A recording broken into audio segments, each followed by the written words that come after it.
It's the December 15th version of the Exhibitor Now podcast from the Exhibitor Group. I'm Mike Morrison, National Sales Director of WS Display and also co-host of our podcast show. Mark Johnson, as you see there in the video, is located in his Minnesota Star-based office today for this week's show. Even though, Mark, we're here at the end of the year, what I am hearing and seeing and observing is either you're doing shows, you certainly, if you're not traveling, you're getting ready for the influx of shows that are about to hit us square in the face. Obviously, shows like CES, Surf Expo, World of Concrete, Fancy Foods. You could go down the list of all the shows that are happening in January. It's always been a predominantly large month, a big month in the trade show conference world. And this 2024 season will be no different. So everybody is pedaled down to the floorboard and gearing up for that. Yeah, I think most of the people I've talked to, especially in our side, the supplier working with the clients, there's a lot of last minute decisions. The production staffs are going crazy.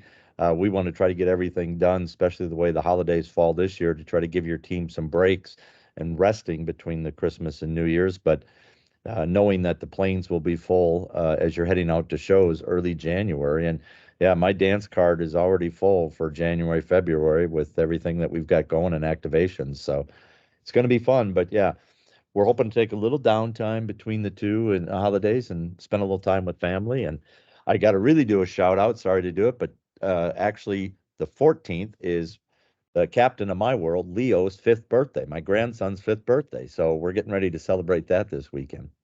We need to make Leo kind of our official mascot for our show. I hear a lot about Leo and yet to meet him.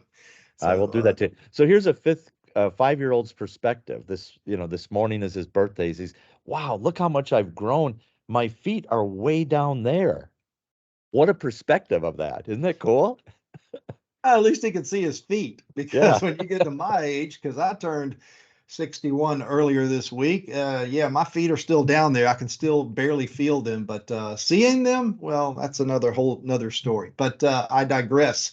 A lot of things going on. Let's first talk about some advocacy news that hit this week, and it's positive, which we really love. Great news from the House of Representatives. The House Committee on Education and the Workforce passed 2 of our ECA-supported bills. One, as you'll remember, is called the Bipartisan Workforce Pell Act. The other is a Stronger Workforce for America Act. Both of them center on making funds available for the training within our fields of work to try to get more towards the technical training and more of that hands-on training. It's outside of a 4-year education where these funds have traditionally been centered at. So, of course, Mark, it now has to move through the House. It's got to go for House approval. But the good thing is it is a bipartisan bill, and that should be a good sign for our industry.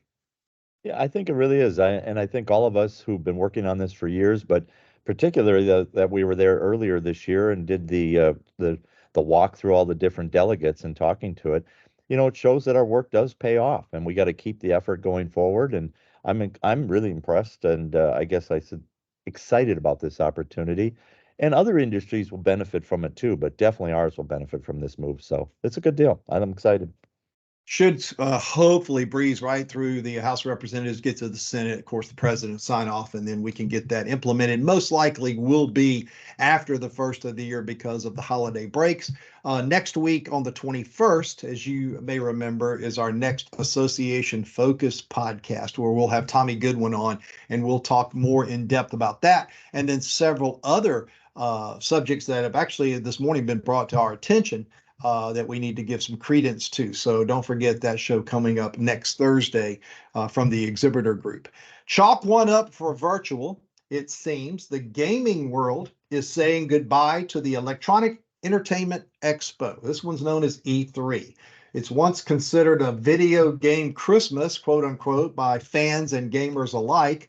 The Entertainment Software Association stated E3 is ending for good. They made that announcement this week. The collapse comes in part due to new competition in the gaming space, audience habit shifts, partner withdrawals, and disruption related to the pandemic. Gamers can instead expect new opportunities, quote unquote, including more virtual conferences, which have the potential to offer a trade show feel without the extra cost. Mark, does this one make sense, or is there more to this than maybe meets the eye?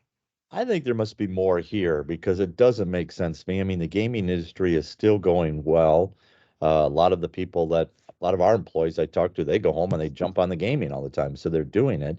And they've talked about still getting together as a community.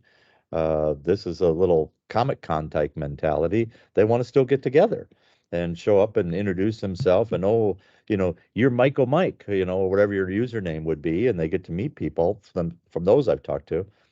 So maybe it's gotten a little difficult. Maybe there's some other issues they didn't manage through the COVID as well. I have no idea, but I wish they would have called us. We might be willing to buy that. We're looking to buy a couple other shows, so that would have been one we would love to talk to. I think there's good potential there, but surprised to me, to be honest. I really was floored by that. I'll be honest with you. I mean, even though on the face, being virtual gaming and all of those types of aspects, maybe the virtual side does make a little sense, and maybe the pushback on cost is somewhat legitimate.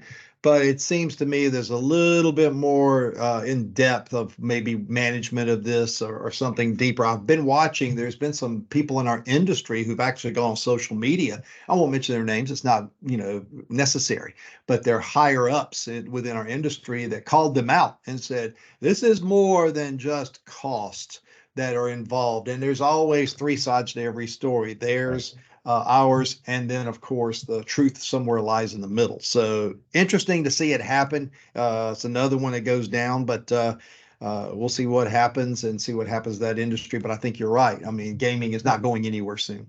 No, Mike, we actually built out some, I'll call it theaters, for some movie theaters where you could go and people could go and pay and watch these gamers play and stuff. And we actually did that also at the X Games with some of the stuff. So I don't see it going. It doesn't make sense to me at all. So there is something else here in my mind because it's not logical from the outside perspective. So E3 dies and we move forward. Finally, before we get into our interview time, it took me a year to do this. I finally conducted our first poll on social media, which is still up and you can go there and participate on. But I conducted a poll on a subject that I have been hearing a lot of our industry talk about how busy they are, especially moving from 23 into 24. They're just so busy, they can't seem to manage. So I kind of wanted to put a thumb on the pulse of some of the people within the trade show, live event, and experiential marketing industries, and to see where they stand right now with options moving into early 24. How does your trade show, live event, and experiential marketing calendar dance card look? Three options. Number one, your dance card's full. There's no more dance partner room. Can't add anybody else in. Two, you're open to more. Come on down, like the Price is Right game show used to say, and we'll take all comers.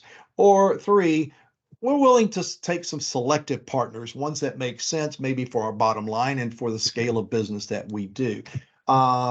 Right now, 50% of the respondents have said open to more, and the doors are wide open. We need more business, while 25% lie on the other two options of being completely full or willing to take selective partners. What are your thoughts on that question?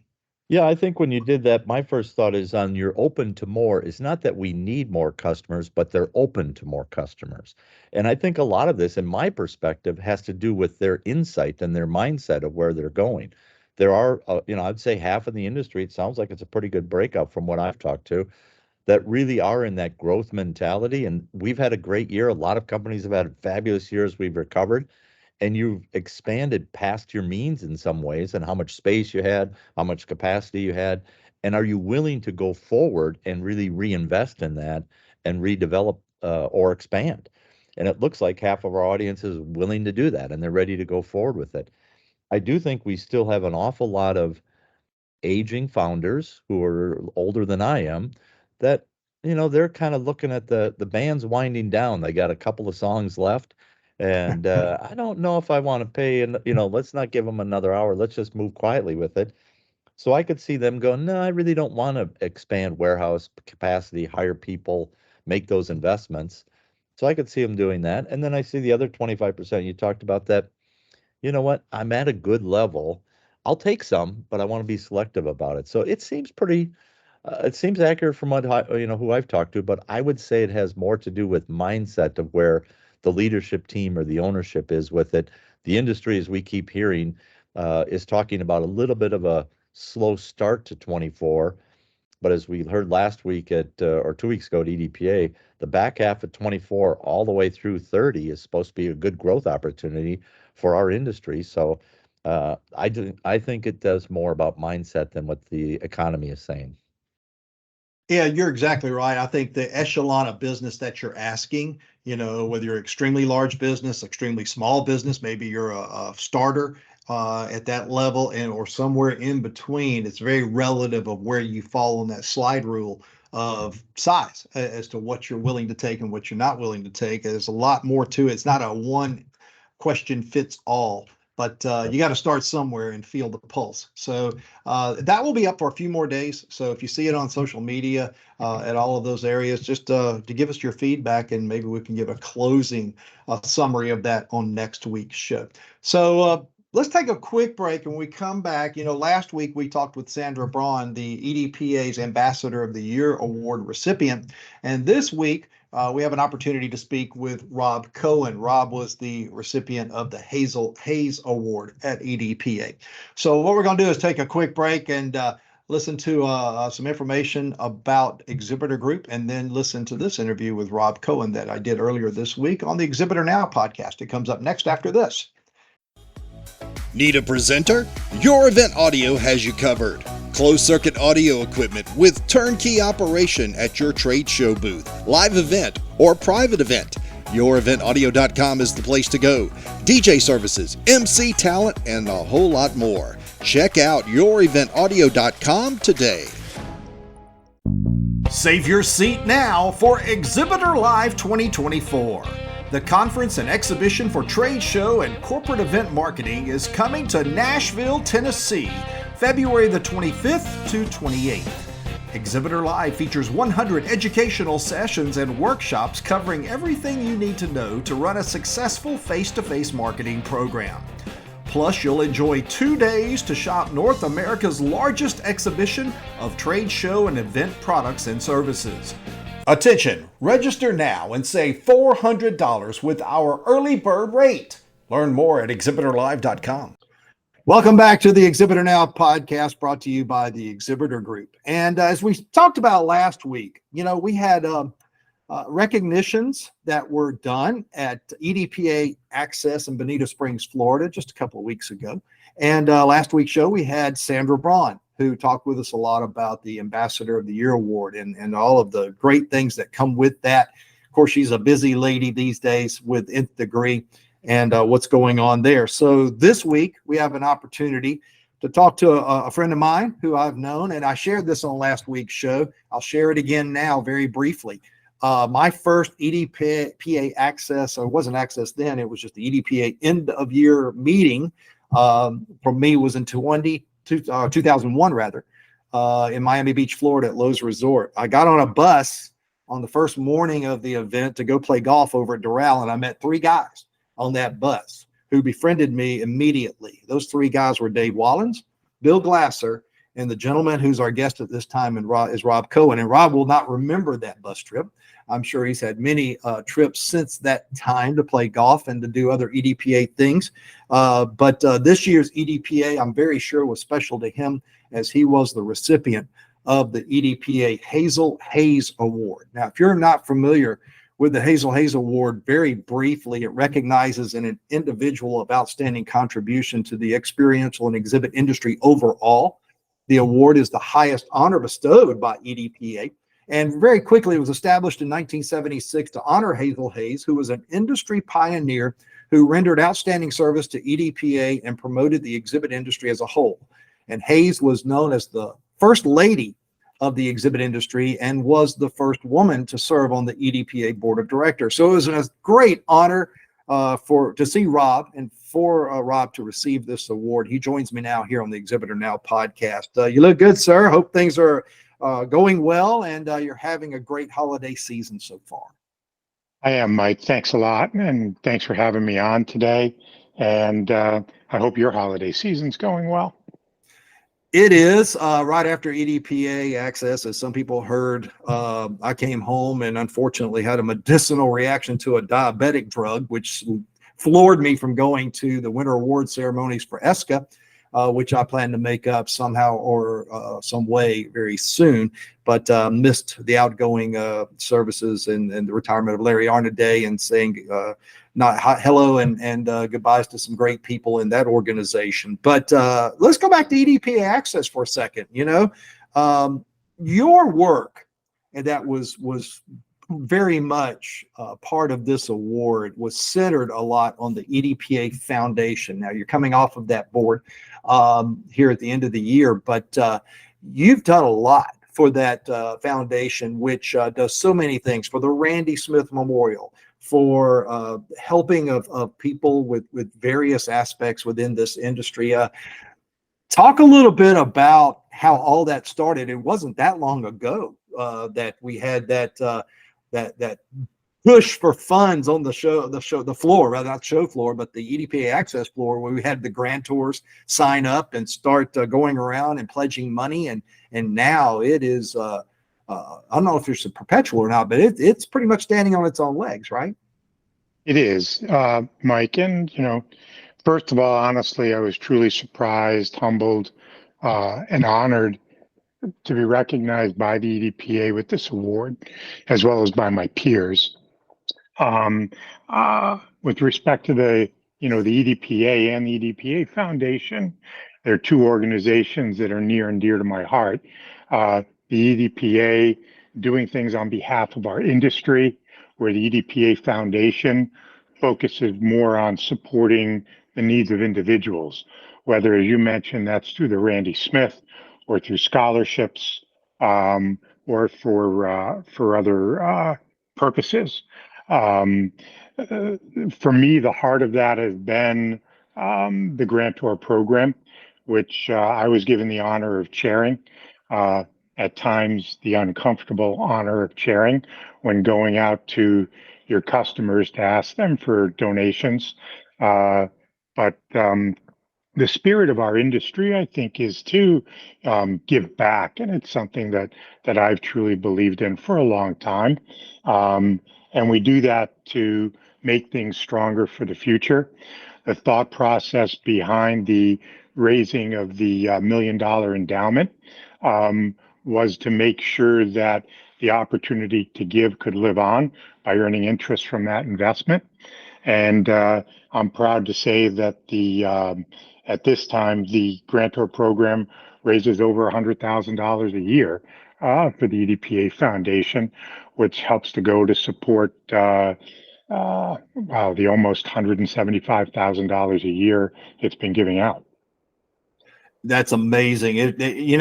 When I talk to people about the industry I'm in, and I'll wear something like the Randy Smith hat or the vest or the shirt and all of those swag items we get at each of those events. I get that question a lot. Well, who is that? What is that? And it gives me a chance to tell that story. And when I finish telling that story, it's inevitable. I get the same response every time. You mean to tell me that you give money away to people in your industry? I've never heard of that before. And it really is amazing how many industries out there, with all the Fortune 500s and everything else that goes on, that this is one of the few that does what it does. It's got to be surprising and it still is to a lot of people. Yeah, Mike, when I get a chance to talk with friends and colleagues in other industries, they're similarly amazed by this. And what it comes down to is people putting competition down, knowing that we're all working together to help keep an industry strong, that healthy parts make a better whole. And, giving back's a good thing. It doesn't always just have to be about competition. There's plenty of work to go around. And we're in a fortunate industry where oftentimes we need one another to pull things off in our for-profit worlds, and we find ways to work together to get that done, just as we find ways to work together to help folks in need or to further causes on behalf of our overall industry. So let's talk a little bit about Display Supply and Lighting, who is your employer and where you're the vice president of. And 2023, and especially now we're 3 years past this pandemic, ready to roll into the fourth year. We've watched what I consider to be one of the most interesting anomalies from an economic standpoint I think I've ever seen. The economic world right now is still a little crazy, just for lack of better words. I'll just use that one. And yet our industry is off the chain. I was just looking at the trade show calendar for January for 2024, and it is loaded up, full roster, almost, if not more in some cases, surpassing 2019 numbers of square footage, expected attendance, the reports from everybody that we're seeing. I'm sure your company, much like mine and several others within our industry and within the EDPA organization, are sitting very nicely right now going into 24.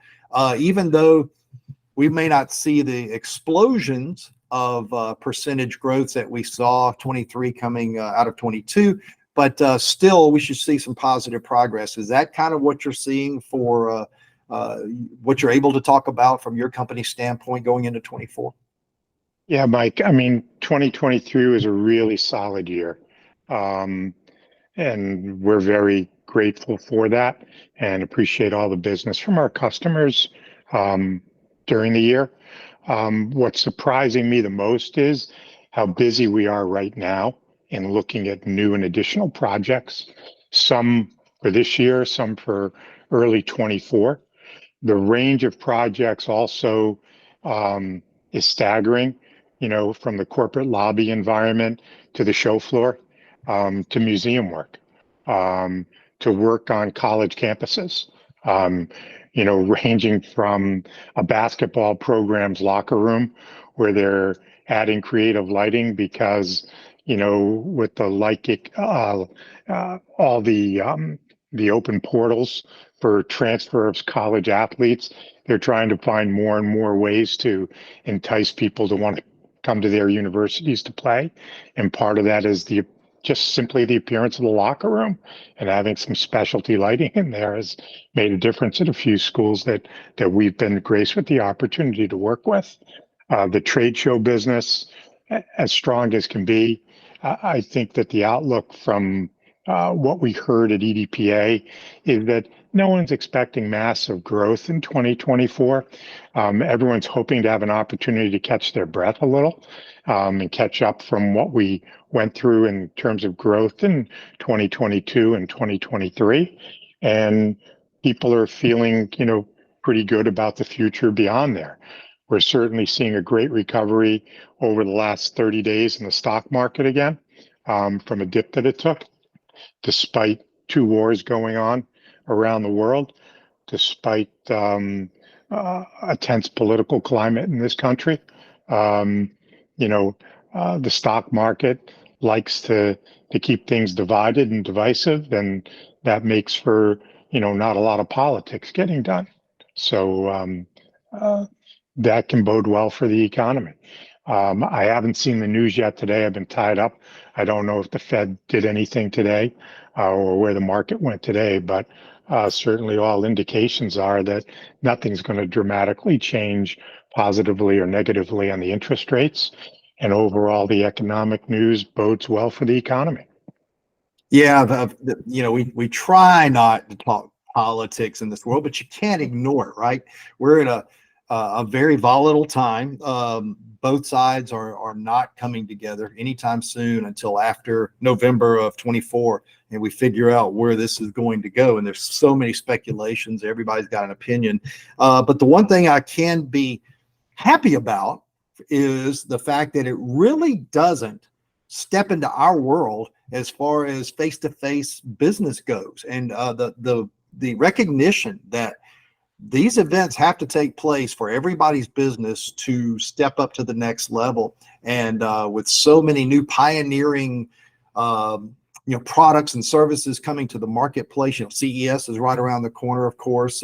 All the big shows, I think of Expo, I think of Concrete, I think of Fancy Foods, you just go down the list, right? And they all have to have that one element of that trade show and expo conference environment to take it. And I think that's something that I've heard said several times on this show is, if we've learned one thing, it's that face-to-face is king, and we have to have it, which supports our industries and our businesses. So you and I both being suppliers, we certainly both can appreciate that. Absolutely. I mean, I speak to a lot of people outside of the industry and in the technology world, and it seems like there's almost a universal agreement at this point that when you and I got started in this industry, it was referred to as cyber trade shows. It's evolved from that to, virtual trade shows, and everyone agrees that you can put that aside. Yes, there's a place for it to reach a certain audience, but the real marketing world is in face-to-face, and we're seeing more and more CEOs embrace that and understand that even though they can't always capture a true hard ROI figure, they know the need for it to touch, feel, and advance their corporate goals and challenges. We're talking to Rob Cohen, the 2023 recipient of the Hazel Award from the Experiential Designers and Producers Association. Of course, as we mentioned, the VP at Display Supply and Lighting. I've got to finish with a light-hearted story, and I did not tell Rob that I was going to tell this story, but I've told it so many times. I don't believe I've told it on either Don and Mike or this show, but it's so hilarious. And with Exhibitor coming up, it's right around the corner. I've got to tell it. At the time, this would have been 2013. Yeah, I'm pretty sure it was the 2013 show. I was at B Matrix at the time. I was director of business development for them. And Rob, of course, was a neighbor in our booth. And, show rules are show rules, right? You've got to do certain things, and you've got to keep your booth clean. You've got to adhere to rules and regulations. And I just gotten popped. I'll just be honest with you.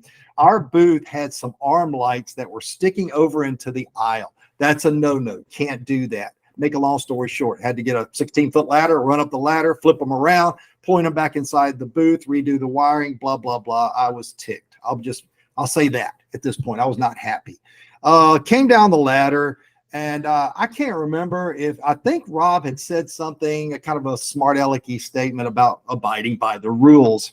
And I said, fine, okay, note to self. So he left, and he had I'm pretty sure it was a 10 by 30 inline booth next to us. And at the end of the aisle where the end cap was, between pipe and drape, there was this Swiffer. And this Swiffer was jet pink. I mean, as flamingo pink as you could get. I don't know where you bought it at, but it was an interesting pink color. So once again, long story short, I get a piece of paper. I walk over and I say, I write this down to Display Supply and Lighting. Please report to the show management office. You are being fined for violating these rules of having your equipment left out at the end cap of the aisle. Blah, blah, blah, something to that effect. Okay, let's just summarize right there. Well, the next morning I walk in and I'm setting up stuff. It's show day, right? And I'm setting up stuff. And then all of a sudden from behind me, I hear this line of profane language that you never would have expected to come from this individual. And he is hot. He is mad. And I walk over, I'm like, Rob, what's up? What's wrong? And he's this, that, and the other, and gonna find me for having a Swiffer out and lift this. And I could not hold it in any longer. And I said, Rob, it was me. I wrote the note. I was just kidding. I'm surprised you couldn't tell. It was just on a random piece of paper.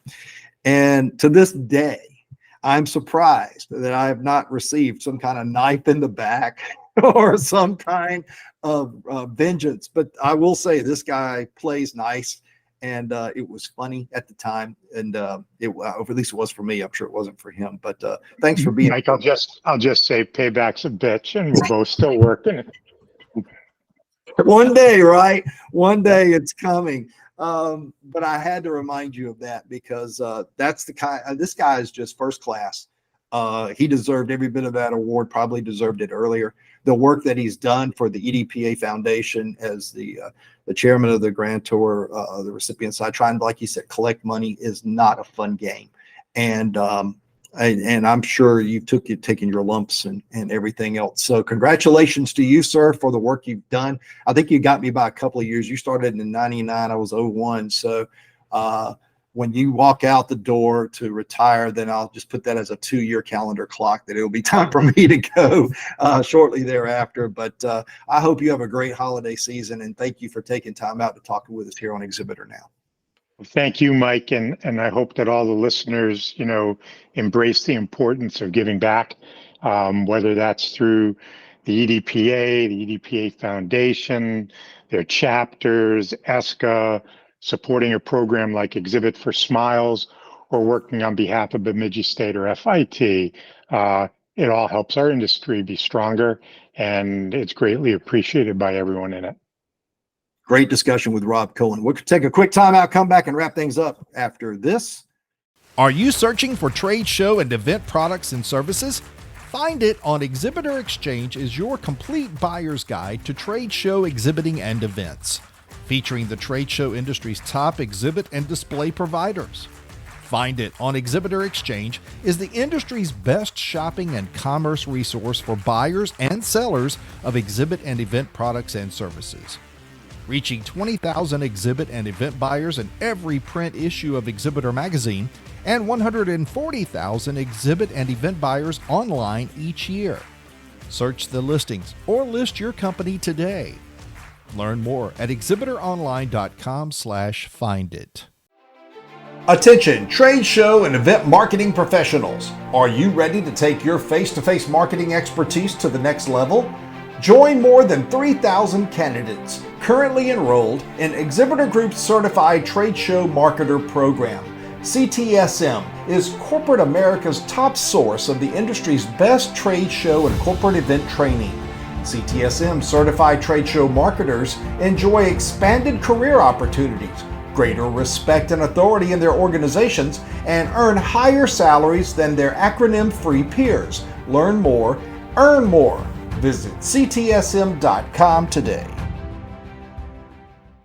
Great interview, Mike. And Rob is truly one of the statesmen of this industry. He's been around a long time. I've worked with Rob many years ago on the EDPA board, also on the foundation. He talked about really appreciate the work that he's done for us there, particularly lately on the grantor program and continuing to raise money for us. He's also a huge advocate for the education, FIT and Bemidji. He's been heavily involved with for a long time. Really, really committed to it and well-deserving for the Hazel Hayes, which is the premier award in our industry. So congrats to Rob and his family, and I hope they have a great holiday season, but great guy. So congratulations. Yes, statesman is probably a good descriptive statement for Rob Cohen. He's class act. We did have a little fun with that story back at Exhibitor 10 years ago. I just couldn't resist the opportunity to refresh his memory. And then when I did, of course, he reminded me that payback sometimes is not a good thing. So we'll move onward and upward. Speaking of upward and onward, Exhibitor Live, it's that time that everybody's beginning to solidify their final selections on booths and their booking of travel, and I'm in the middle of that myself, and so there's that going on right now. And then also you might want to touch on Mark, the capstone event that just took place, where Charles Pappas went and represented Exhibitor Group there for the competition that was involved at the organization there. Yeah, so let's start with Exhibitor Live. Everything really is coming together nice. There are still some updates and changes, and as we're moving and things are improving as we go forward, again with Kim and Monica and David, who we've added to the team, along with the existing staff, and Gibbs and Lauren and Kelly, everybody that's involved with it have done a fabulous job, and things keep developing. We do have some really neat announcements that are coming forward on how we're not only continuing to increase the education, but also the experience and the buyers. We've got a huge number. We'll be announcing soon some additional buying power of this new group that'll be joining the organization at Live, and we're excited about that. That brings into it. I know the show floor is being finalized. There's still a few little tweaks with the square. It's going to be a fun event. I know also we moved it from a 3-day down to a 2-day for the shows, and there's going to be a little tightness with some of them, and we've had that in the past and even in Vegas.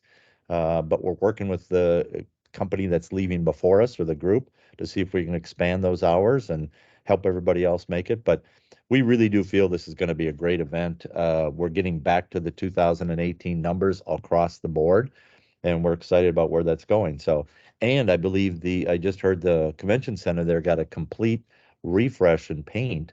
So it is still a little bit of a closed space, and it's not a high ceiling, but you will have a much fresher look to it. So they've done a good job to welcome us there as it goes forward. But yeah, then FIT just happened. So Charles and several of our team were there, but it was some great news that Charles put together. They had 12 students competing. The judging was held December 8th at FIT. And if you haven't been to it before, it really is an event to go to. It's a chance for the students to stand and make their presentations to you.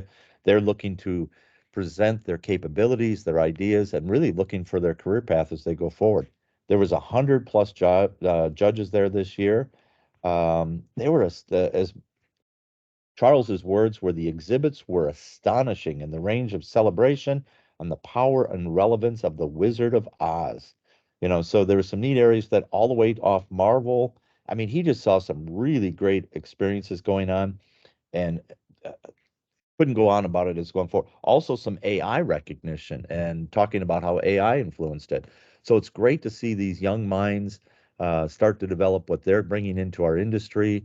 FIT and BSU. The BSU again does theirs in the spring, but this one is always a great event in December. And one of the things they did add this year was a little bit of a speed dating with paintings. Was one of the things that also Charles brought up, was one of the things that he really liked to see with it. So again, it was a great way to discover art that was by your heart, some whole area to talk to the students, and it's still a big industry event. A lot of our industry is there as those judges, and it's a chance to reconnect with everybody in that place. And who doesn't love New York in December? I mean, come on, it's a great time to be there for the holidays and all that stuff that goes on. It's cold as crap. Okay, let's just call it the way it is. It's cold in New York in the wintertime. No, seriously, that's great to hear. One of the things you said kind of triggered me on this. One of the last points I wanted to mention was the advancement of the probably the presentations, I guess is what I'm trying to say, that the students had for the judges. 100 judges, that's a lot of judges. But you have all of that new knowledge that's out there. Kind of takes me into this shift into what's coming out of Vegas right now. You and I were off mic talking about the Venetian. They just mentioned and announced that they're dropping $1 billion refresh on that property, and about a quarter of that is going exclusively and specifically to meeting space and event space areas. So that tells me that everybody, especially in the hot areas, Vegas being the hottest, are really beginning to add significant boost to their meeting, event, trade show spaces as we move forward in the remainder of 24 and onward, to try to make themselves look better. You mentioned Fontainebleau a second ago, and I'll let you talk more about that. But there's a lot going on in that world. Yeah, we are truly experiential people, and not just our industry. Our industry, we live and breathe it, and so we really have to get it perfected, let's say. But as our customers that we're trying to get right now, so much of our world is experiences, and you have to keep improving it to, bring people back and get them more engaged in it. Sometimes you can do a little simple old throw to draw some attention, but you do need to update it. And yeah, the Fontainebleau is getting a ton of press of really finally opening up, and their level of the experiential, the commitment to the customer, the whole embracing people in the environment, from the spa to the convention center to the rooms, is just really being talked about quite a bit. Have not seen it in person yet. That'll be one of my stops when I get back there right after New Year's and go take a look at it. But And Vegas across the board, everybody is stepping up, as you said, because you can't be the old dog on the block. You've got to be the new shiny object. And what are you doing to update? And the game just keeps getting improved all the way around. So yeah, it's happening in Vegas. It's happening across the U.S. It's across the world. Everybody's trying to do more to connect. Look at the holiday celebrations and different fairs and different things that you now have to do to entice people. So it's a lot of fun. And we're all about experiences. And the other thing we talked about last or a couple podcasts before, I still keep seeing more data that Christmas gifts, more and more dollars are being spent on experiences versus, gifts and stuff. Do you see Hasbro is laying off a bunch of people? So even just the hard toys, this last week, they announced a major layoff. People aren't buying stuff as much as they're providing those experiences. So we'll Well, if see. you're looking to provide an experience for the co-host of the show, I'm sure we can work something out. But it makes sense. Life has kind of changed for a lot of people since the pandemic and the comeback of that, and a reevaluation of what's important and what's not. Workcations, I believe, is the phrase that they're saying now, where you can go vacation somewhere and still work at the same time. I got a buddy of mine I had lunch with, took me out for my birthday this week, and he lives down the road, and his son and his wife came home for 3 weeks, and they work out and live in Denver, but they could work anywhere in the nation. So they were able to come home as long as they were able to catch up with their work and spend some time with family. I think a lot more of that's going to happen. It's just going to be an interesting culture now. Yeah, and we're actually considering that in all the live events going forward, as we announce these cities pretty soon. We're trying to tag on the opportunity that you can come to live and stay a couple extra days to experience that region and have a bit of a vacation and still do your work. Because, like you said, a lot of the companies are allowing the remote work, if not all the time, but at least part time, so you can fit that into it. And I really do think that's a big trend going forward. If you're retired, semi-retired, or just new into the industry, you want to have that kind of experience as you go forward. Because I've got a birthday coming up in a few weeks. We're all getting a little bit older, and we realize our time here is short. So let's enjoy it while we're here. Yeah, I'm in that new category. It's not retired, it's just plain tired.